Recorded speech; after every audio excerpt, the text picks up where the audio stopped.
बिहार के एक छोटे से कस्बे में श्यामलाल और उनकी पत्नी सावित्री रहते थे। श्यामलाल एक दर्जी का काम करते थे और सावित्री घरों में साफ सफाई करती थी।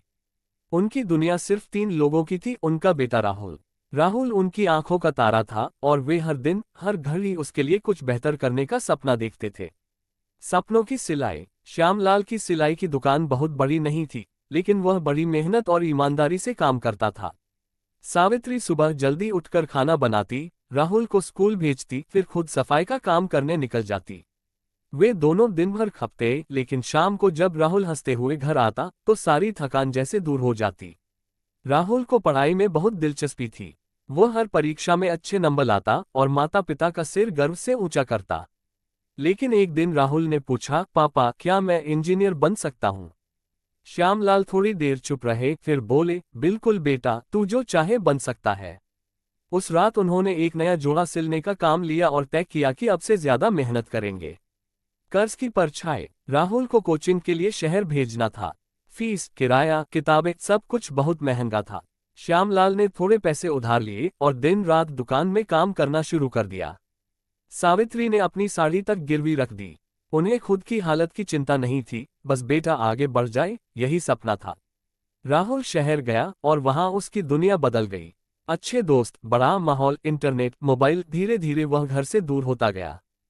फोन पर बातें कम हो गईं। अब वह माँ बाप की परेशानियों को उतनी अहमियत नहीं देता था। कटु सच्चाई। एक दिन सावित्री की तबीयत बहुत बिगड़ गई। राहुल को खबर दी गई, लेकिन उसने परीक्षा की तैयारी का बहाना बनाकर आने से मना कर दिया। श्यामलाल अकेले ही पत्नी को अस्पताल ले गए। डॉक्टर ने कहा इलाज लंबा चलेगा। श्यामलाल ने फिर एक बार कर्ज लिया। लेकिन राहुल को जब किसी दोस्त ने बताया कि उसकी माँ कितनी बीमार है और वह नहीं आया, तो उसे झटका लगा। उसे याद आया कि जब वह बुखार से कांपता था तो माँ रात भर पंखा झलती थी। जब उसके स्कूल में जूते फटे थे तो पिता ने अपना नया कुर्ता वापस कर दिया था। वापसी। राहुल सब कुछ छोड़कर गांव लौटा।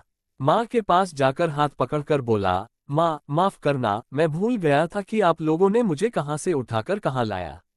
माँ की आंखों में आंसू थे, लेकिन उन्होंने मुस्कुरा कर कहा, बेटा तू लौट आया, यही सबसे बड़ी दवा है।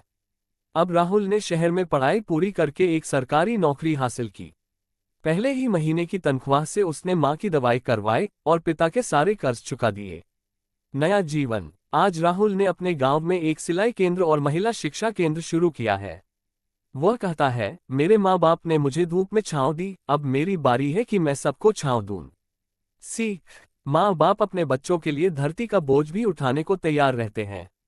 वे दिन रात मेहनत करते हैं, अपनी खुशियों को मारकर बच्चों के सपनों को सींचते हैं।